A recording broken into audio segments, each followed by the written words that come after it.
Hey y'all, I wanted to jump on here and take some time to kind of go over what I reflected on my last scouting trip, and it is my very last scouting trip. My last country to scout was Portugal, and I've been back for about a week. And I want to go over some of the pros and cons, which I'll make two videos, one on the pros and one on the cons, on what I thought of Lisbon and Porto, Portugal, as a place to actually move to and live abroad. I'm a single mom. I have lived abroad before, but after last election, I think I'm going to move back abroad. And so let's jump right in, and so you can get my idea, and I can share what I saw when I went to Lisbon, and I'll throw in Porto as well, even though I only spent one day. Now, I'll tell you the first thing that I look for is I look for infrastructure, and you could see that on my last video where I talk about infrastructure in Panama, how it was really built up, and the infrastructure looked really good. Now, Panama is a developing country. Portugal is developed. It's two totally different things. So the infrastructure in Portugal and in Lisbon was excellent. I'm talking about excellent highways. I'm talking about excellent. There is no such thing as water outage. There is no such thing as power outages. There is no such thing as internet outages, because if you didn't know, Lisbon is one of the oldest cities in Europe. So that's kind of why you get that old feel to it. And I kind of want to talk about my first impression when I got there. So my first impression was, oh my God, this feels like a storybook. Like, it feels like it's nothing replaced. I keep telling people that. I know some people think they could just go somewhere if they think they've seen enough videos, or they've watched enough people that they think is like them. So if they like it, they must like it. You'll probably like it. No, there's nothing that replaces that omni sense, something that you feel when you get to a place. And I felt like I walked straight into a storybook. That's what I felt like when I got to Lisbon. Not to say that everybody feels like that, but that's what I got to feel. The transportation is out of this world connected.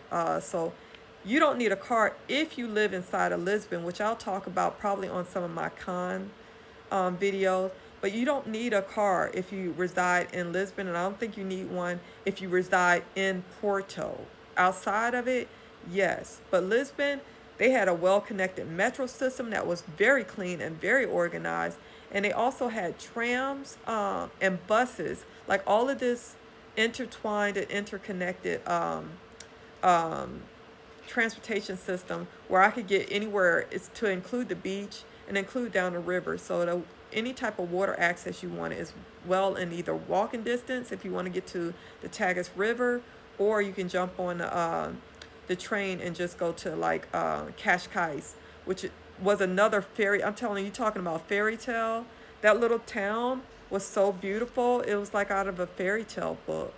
But that's another thing. Now, another thing I want to mention about infrastructure is that place is very clean to me.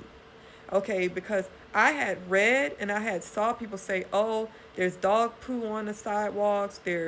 Oh, it stinks and all that." I didn't see any of that. I'm not to say it's not, around or whatever, but what I saw was people that actually really care about how clean their areas are.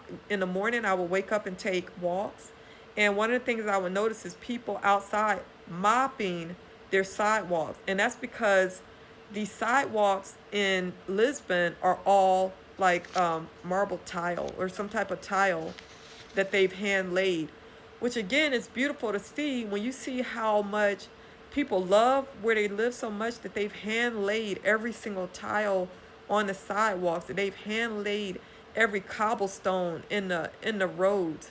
It's very, very refreshing to see people taking care of their place like that, and to love on their place like that.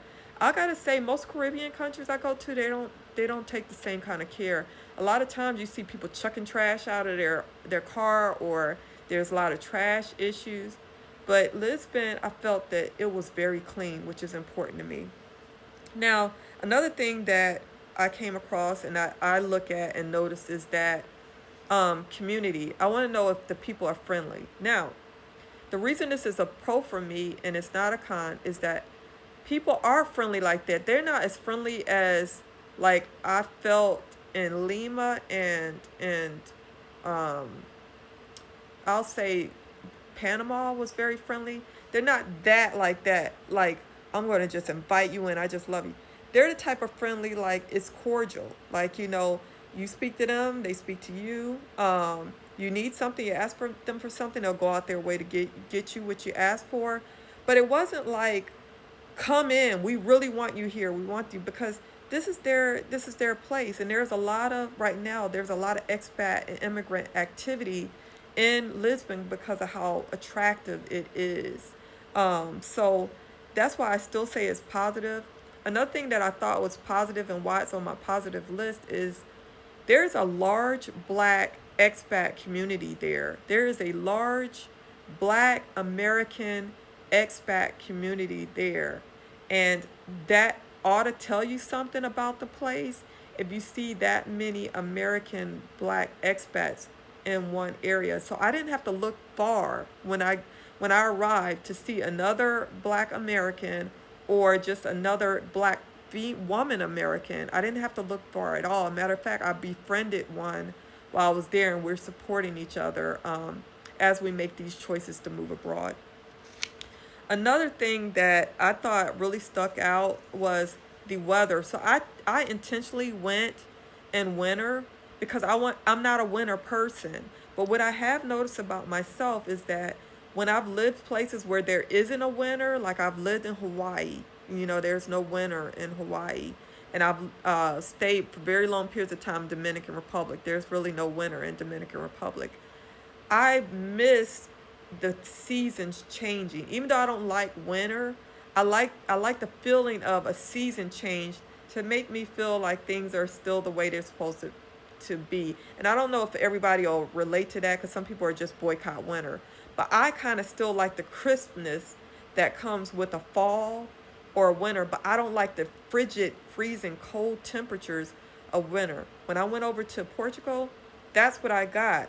When I got there, it's winter, but it doesn't feel frigid cold. It's just enough for it to be crisp outside and it reminds you to have a jacket on, but it's not frigid. And I like that because I can still enjoy my Christmases, my Christmas tree, and not see Santa walking around in shorts and things that are not natural to me. So love it for the climate. Food is another pro. Okay, their food is like, you got to think about Michelin stars. So these are people, their normal day to day little hangouts you eat at. This is cuisine. This is not just, oh, these are great local dishes. They take their food, the skill set you need to make food. They take that very seriously. So I went to this place called Time Out, and make sure you check it out if you go. And it's literally all of these restaurants, full blown restaurants in one spot. So we have food courts where you have like these little, like these little cubby areas you walk up and you just get something fast or whatever. No, go there, Time Out, full cuisine, real porcelain plates you're eating off, real silverware you're eating with, all in one spot, like 28 restaurants in one spot, and people are sitting together. That's another thing I love about that is that they truly are a community. People sit together. When you go to the tram station, people know each other. I saw men walking their children to schools in the morning. That's very common for them. So it's a true community that I don't see in the United States. Another thing that, and this is a big thing because you really want to know why it is that people are gravitating towards, especially Americans, gravitating towards Portugal, it's because of the visa. The visa allows you a straight pathway to citizenship. And when you get a citizenship passport from Portugal, you literally are getting 28, 27 passports at one time because now you have a passport to the entire EU. And that is very strong. That's a flex to have another passport that's just as strong as the one that you're holding from the United States. That is what people are really drawn to when you talk about Portugal. In 5 years, you could be a citizen. And the last thing is the reliance on the United States. I'm looking for somewhere that I can protect myself from whatever's happening in the United States. And being in the EU has that protection. I have been in places that are very dependent on the United States, and it's a no.